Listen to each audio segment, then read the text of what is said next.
following is brought to you by the RealAgriculture.com mobile app. Go to RealAgriculture.com/mobile app for more information on the Android, BlackBerry, iPhone, and iPad version.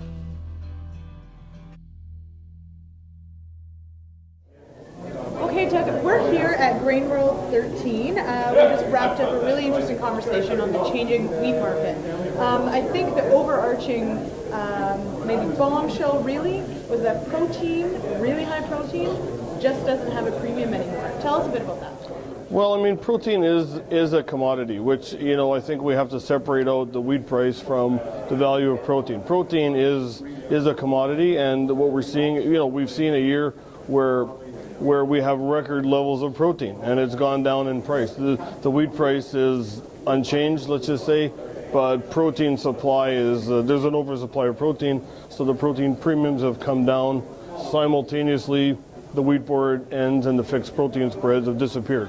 Right, and now we've talked about this, that obviously with the wheat board moving against monopoly, there's a bit of clarity kind of coming out in the different classes, and I think what I took away from the presentation is all the different types and classes of wheat we have value. Right.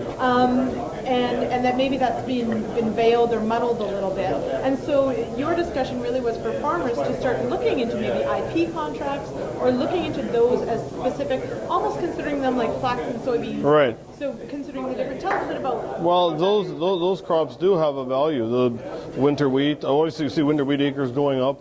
SWS, CP, all those classes have more value than I think they were given credit for, especially in a year where you have high quality red spring crop. There is an opportunity for blending and adding value to those other classes. That under a closed system, everything's put in the same pot of soup, and you get what you get out the other end. So there is going to be opportunities for those other classes. And if you look at Ontario, you see the acres going up of spring wheat and winter wheat. So they're already realizing what we're going to start to find out in the next year or two.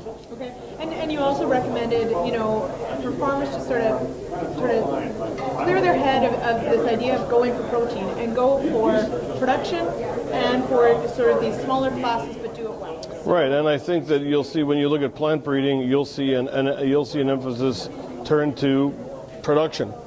Versus protein, and obviously that's lower cost of production. You don't need to pay for all the nitrogen, and hopefully you get a premium, but you don't know if you do.